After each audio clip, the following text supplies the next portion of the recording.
कोंदवलेकर महाराजांचं आजचं प्रवचन 5 फेब्रुवारी. आम्ही सुस्थितीत असलो म्हणजे आमचे नामस्मरण अधिक होते. त्यात काही बिघाड झाला की तिकडेच सारे लक्ष वेधते. याला काळ म्हणजे आमचे स्मरण हे वरवरचे असते. श्रद्धेने नामस्मरण करणे आपल्याला कठीण जाते. परमात्म्याशिवाय आपले कोणी नाही असा दृढ निश्चय करणे आवश्यक आहे. म्हणजे मग प्रकृतीत काही बिघाड झाला तरी आपले स्मरण टिकून राहील. द्रौपदीला आता आपला कोणीच राहता नाही असे वाटून जेव्हा तिने श्रीकृष्णाचा धावा केला तेव्हा भगवान लगेच धावून आले. असे खऱ्या कैकेयीचे स्मरण आपले असायलाच पाहिजे.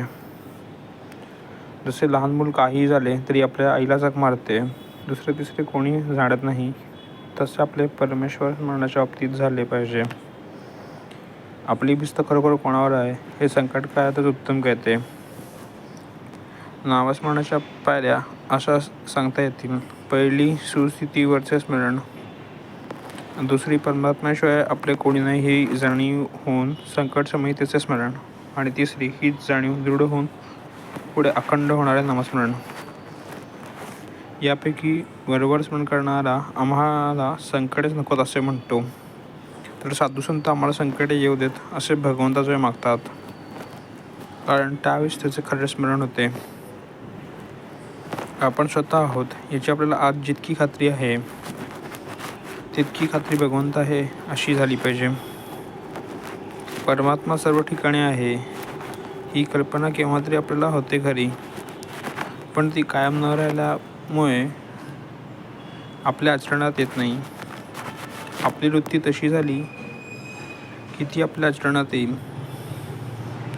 भगवंत हा कर्ता आहे अशी आपली दृढ भावना झाली की आपण प्रत्येक गोष्ट त्याला सांगत बसणार नाही. भगवंताला माझे सर्व कळते असे जर खरेच वाटले तर त्याला आवडेल असेच आपण वागू. पहाटे उठावे आणि भगवंताची मूर्ती डोळ्यासमोर आणून प्रार्थना करावी आणि तुझे विस्मरण जेथे होते तिथे मला जागृत करीत जावे. नाही मला आता तुझ्याशिवाय आसरा असे म्हणून त्याला मनपूर्वक नमस्कार करावा. मनुष्य कसाही असला तरी भगवंताच्या स्मरणात त्याला समाधान खात्रीने मिळेल. जो भगवंताचा झाला त्याला जगण्याचा कंटाळा कधीच येणार नाही.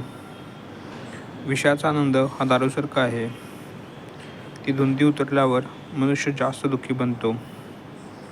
मी भगवंताचा आहे या भावनेने जो राहील त्यालाच खरा आनंद भोगता येईल. भोग व दुःख यात वेळ न घालवता भगवंताकडे लक्ष दिले पाहिजे. श्रीराम जय राम जय जय राम.